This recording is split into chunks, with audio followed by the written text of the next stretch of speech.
আপনার জল পিপাসা পেয়েছে, সেই পিপাসা মেটানোটা একেবারেই স্বাভাবিক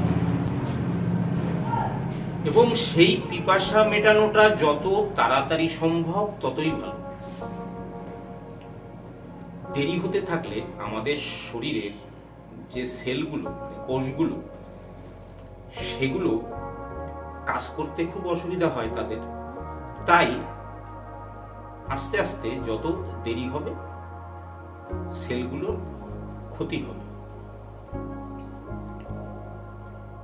একজন সুস্থ স্বাভাবিক মানুষ তার প্রতিদিন 2.5 থেকে 3 লিটার জল পান করা প্রয়োজন। এটাও একটা স্বাভাবিক নিয়ম। যারা খুব রৌদ্রের মধ্যে কাজ করেন এবং খুব পরিশ্রম করেন, তাদের প্রচুর ঘাম হয়, তাদের শরীর থেকে জল খুব দ্রুত বাষ্প আকারে বেরিয়ে যায়, তাই তারা বেশি জল পান করবেন। সেটা 3.5, 4 এমনকি 5 লিটার পর্যন্ত হতে পারে।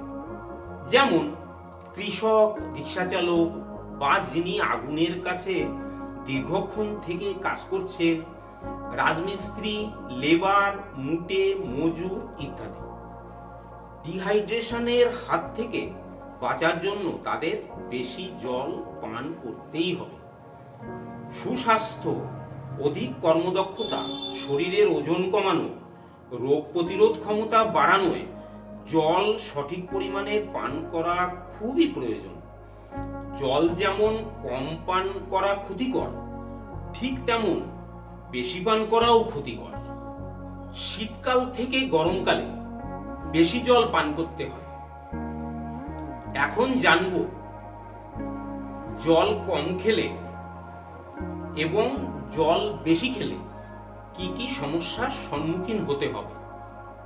জল কম খেলে কিডনির সমস্যা হতে পারে, কারণ বিপাকের ফলে উৎপন্ন বিভিন্ন রেচন পদার্থ বা টক্সিক সাবস্টেন্সেস কিডনির মাধ্যমে প্রস্রাবের সঙ্গে শরীরের বাইরে বেরিয়ে যায়।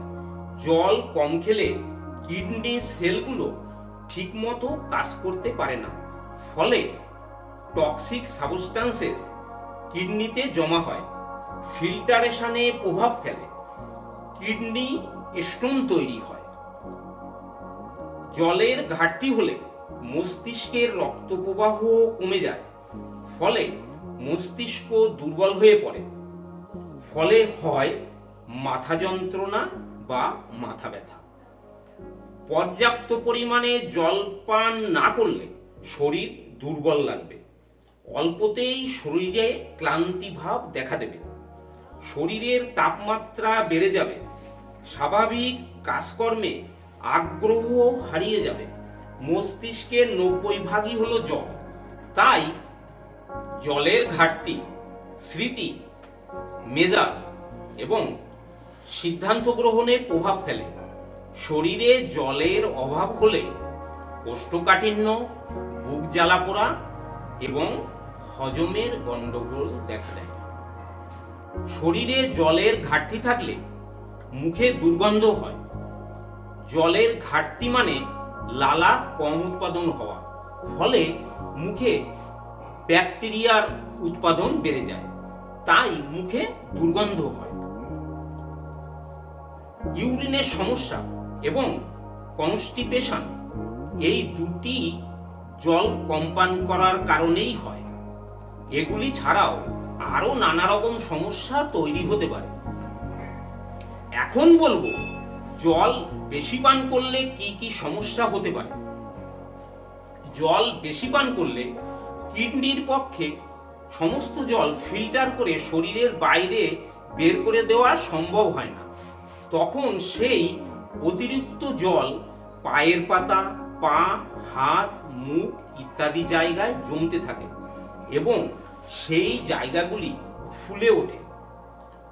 জল কম পান করা এবং অতিরিক্ত পান করা উভয় কারণেই মাথা যন্ত্রণা বা মাথা ব্যথা হতে পারে।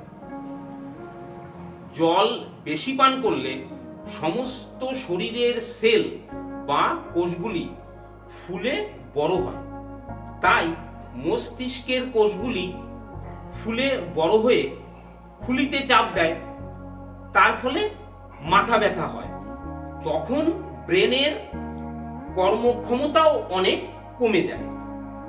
আমাদের শরীরের অতিরিক্ত জল দুটি কিডনির মাধ্যমে প্রস্রাবের দ্বারা শরীরের বাইরে চলে যায়।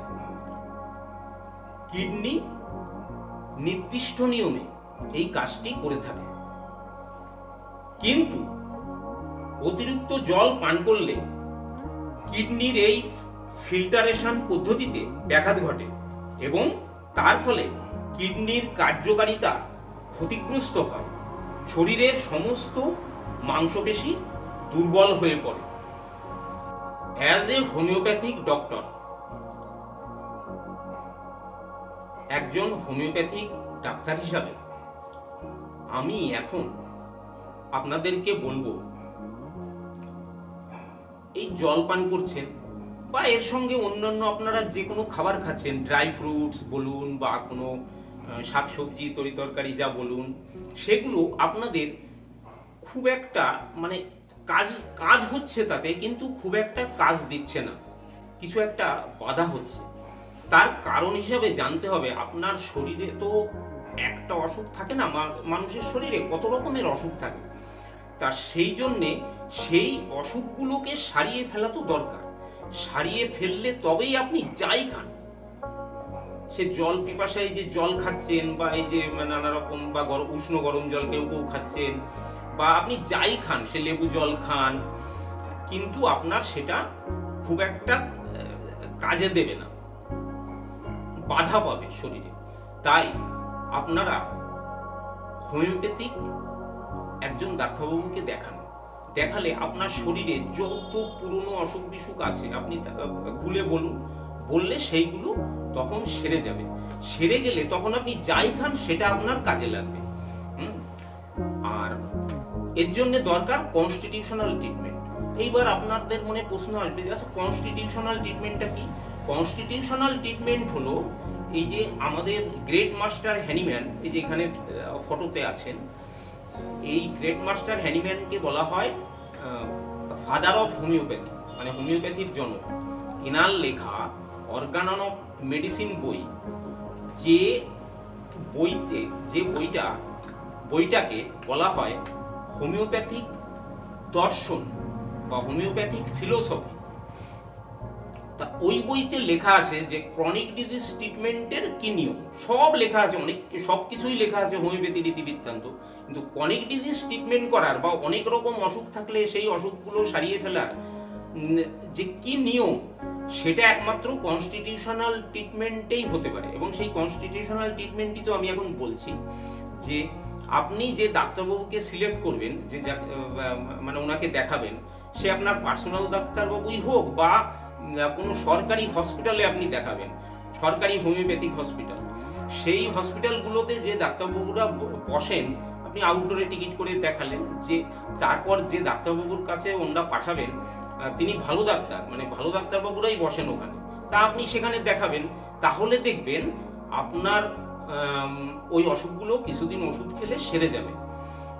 আর এই যে উনি তখন আপনাকে অনেক রকম জিজ্ঞাসা করবেন, যেমন আপনার অতীত থেকে কি কি অসুখ হয়েছে, বা কত রকমের অসুখে আপনি ভুগেছেন, বা এখন কি কি অসুখে ভুগছেন, হ্যাঁ, আপনার পাস্ট হিস্ট্রি, ফ্যামিলি হিস্ট্রি, এরকম সমস্ত কথা আপনাকে জিজ্ঞাসা করবেন, আপনিও তার উত্তর দেবেন ঠিক করে। তা সেটা ডাক্তারবাবুর কর্তব্য, ডাক্তারবাবু ঠিক জেনে নেবেন আপনার কাছ থেকে।